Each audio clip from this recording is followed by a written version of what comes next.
आपको पता है कि एक बार फिर डिफॉल्ट का और संगीन माशी हालात का तस्करा तकरीबन रोजाना हो गया। ब्लूमबर्ग के अगर आप रिपोर्ट्स पढ़ रहे हैं, आप खुद भी देखते हैं सारी चीजें। एक तो हमें थोड़ा सा ये बताइए कि किस कदर सीरियस है कि ये जो 4-5 हफ्ते की ज़र मुबादला रह गया गवर्नमेंट के पास, और ये क्या आप समझते हैं कि जो ये स्टेप्स ले रहे हैं इससे ये बचा लेंगे, सिचुएशन को मैनेज कर लेंगे? रजा, फिलहाल तो मुझे कोई स्टेप्स नज़र नहीं आ रहे जो जो ले रहे हैं। और मैं बहुत केयरफुली वज़ीर ख़जाना साहब के बयान को फॉलो कर रहा हूँ, ताकि ये इस नज़र से देखने के लिए कि उनको क्या अंदाज़ा है कि सूरत हाल कितनी डेंजरस है अब।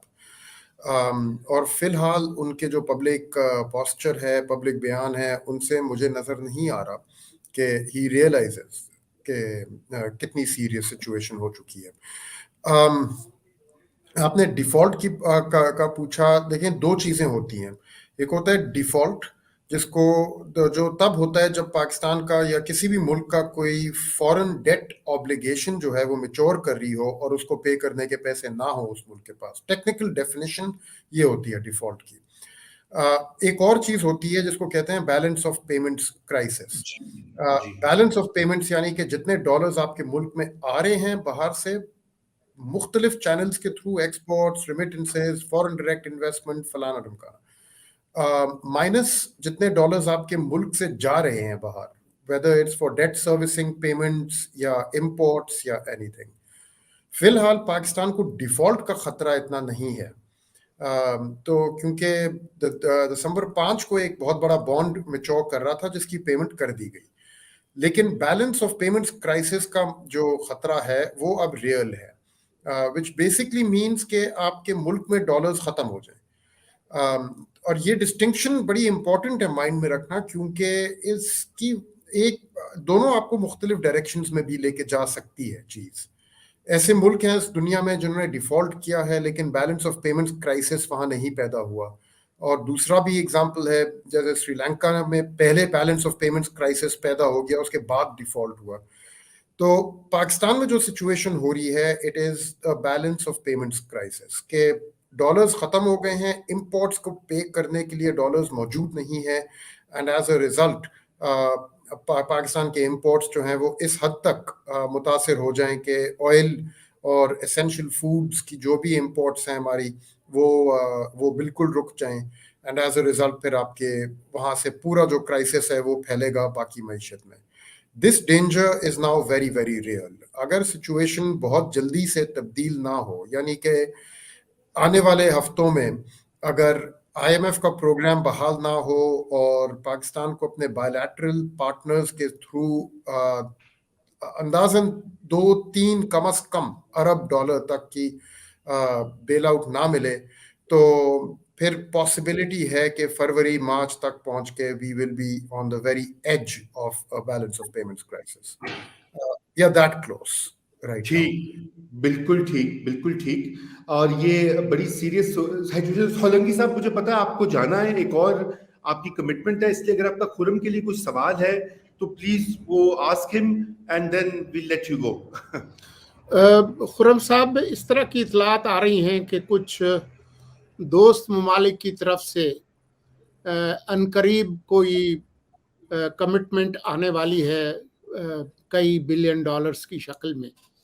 अगर ऐसा होता है तो वो इस क्राइसिस में कोई मददगार साबित हो सकती है? डेफिनेटली। अगर देखें, जो इतलात आ रही हैं, पहले कहा जा रहा था 3 अरब डॉलर, लेकिन ये अनसोर्स्ड रिपोर्ट्स थी, यानी कि अनऑफिशियल किस्म के लीक्स थे गवर्नमेंट ऑफ पाकिस्तान की साइड से। उसके बाद 4.2 अरब डॉलर का फिगर आया। फिर एक स्टेटमेंट आई सऊदी अरब के फाइनेंस मिनिस्टर से कि हम पाकिस्तान की मदद जरूर करेंगे जिस हद तक हम कर सकते हैं, और वहां तक ही ये उन्होंने कहा था। इसका मतलब क्या था एग्जैक्टली वी डोंट नो, लेकिन अगर ऐसी कोई इमदाद आ गई तो चंद महीने आगे चली जाएगी ये बात। यानी कि अभी जो मैं कह रहा हूं कि हो सकता है कि फरवरी या मार्च तक हम लोग पॉसिबली एक बैलेंस ऑफ पेमेंट्स क्राइसिस की एज पे पहुंच जाएंगे। अगर ये इमदाद आ गई तो ये वाली डेट्स जो हैं ये फिर आगे चली जाएंगी। फिर फरवरी मार्च के बजाय ये शायद हो सकता है कि मई जून तक चली जाए, नहीं, अनलेस जी खुरम अगर अभी 3-4 अरब डॉलर किसी दोस्त मुल्क की तरफ से मिलते हैं और जनवरी के पहले या दूसरे हफ्ते तक जो 9th रिव्यू है वो रिज्यूम हो जाता है और IMF के साथ हमारे मामला तय पा जाते हैं, तो बज़ाहिर ये खतरा टल जाएगा। खतरा टल तो जाएगा डेफिनेटली, लेकिन कितनी देर के लिए इज डिफिकल्ट टू से। आजकल के जो फिगर्स चल रहे हैं उसके मुताबिक अगर आप 3 या 4 अरब डॉलर देखें तो फिर मुश्किल से चंद महीनों के लिए टल जाएगा ये खतरा, उस हद तक सही है मुर्तजा साहब। और रजा, एक्चुअली पिछले दिनों में मैंने एक छोटी सी एक्सरसाइज की थी कि वजीर आजम साहब के नजदीक जो कुछ लोग हैं उनसे बात की मैंने, और उनसे ये पूछा था कि किस हद तक वजीर आजम साहब को खुद ग्राउंड लेवल की इतला है कि मईशत में हो क्या। और मुझे जो जवाब मिला था वो यही था कि उन्होंने मईशत की हैंडलिंग जो है वो सारी डार साहब पे छोड़ दी है, वो खुद नहीं इन्वॉल्व हो रहे, नंबर 1। नंबर 2, जो उनको इतलात पहुंच रही हैं मईशत के हवाले से, वो बेसिकली कुछ ब्रीफिंग्स हैं जैसे जहांजेब खान साहब और इस टाइप के लोग जो उनको दे देते हैं फ्रॉम टाइम टू टाइम। वो भी कोई स्ट्रक्चर्ड अप्रोच नहीं है कि मिसाल के तौर हर मंडे मॉर्निंग एक मईशत के ऊपर ब्रीफिंग होएगी, उस पर स्पेसिफिक इश्यूज के ऊपर फोकस डाला जाएगा, ऐसा कुछ नहीं है। बस वो कभी कभार उनको बुला लेते हैं, बता देते हैं, तो उनको एक प्रेजेंटेशन दे दी जाती है। और जब मैंने उस प्रेजेंटेशन की स्पेसिफिक्स पूछी कि भाई किस किस्म की चीजें बताई जाती हैं, तो मुझे ये पता चला कि उसमें बेसिक मैक्रो इंडिकेटर्स जो होते हैं इकोनॉमी के, फॉर एक्सपोर्ट्स फलाने इतने चढ़ गए, तो लार्ज स्केल मैन्युफैक्चरिंग फलानी इतनी गिर गई, कोई इतनी ज्यादा डे टू डे, और सिचुएशन तो भी डे टू डे ही डेवलप कर रही है, या फिर फॉरेन एक्सचेंज मार्केट्स में क्या हो रहा है, इस टाइप की मालूमात उनको ना दी जा रही है, ना वो मांग रहे हैं। तो मईशत बेसिकली अभी डार साहब के हाथों में है, राइट। नंबर 1। नहीं, डार साहब के हाथों में, तो मसला ये है कि अल्टीमेटली तो शहबाज शरीफ हेड ऑफ कैबिनेट है, प्राइम मिनिस्टर वो हैं, पार्टी के वो कायद भी हैं अपनी पार्टी के। और मसला ये है कि शहबाज शरीफ का जो उनकी वीकनेस है मेरे मेरे और बहुत से लोगों के मेरा ख्याल नहीं सिर्फ, वो ये कि वो अवामी सियासतदान नहीं है, वो ज्यादा एक एडमिनिस्ट्रेटर, एक टेक्नोक्रेट की उनकी शोहरत मशहूर है, और वो भी डेवलपमेंटल स्कीम्स और इस तरह टाइमली कंप्लीशन ऑफ स्कीम्स। तो ये एक जब तक एक पल्स नहीं होती एक सियासतदान के पास, खसूसन जब वो सौदे पे बैठा हो। आपको याद है खान साहब भी कहते थे कि जी मुझे सुबह डॉलर का रेट अपनी बेगम से पता लगा है, या आलू प्याज की कीमत जो है वो तो मेरा काम नहीं है। तो ये एक सीरियस फिर एक पॉलिसी क्राइसिस बन जाता है कि जब आपका प्राइम मिनिस्टर और आपके कैबिनेट जो है वो पूरी तरह ब्रीफ नहीं है कि what a serious situation that we have entered. और ये साइक्लिकल होगा, देखें ना, अभी सऊदी से पैसे आ जाएंगे, IMF की ट्रांच आ जाएगी, 2 महीने गुजर जाएंगे, फिर ये मसला क्रिएट हो जाएगा। ये तो एक साइक्लिकल इशू रहेगा ना।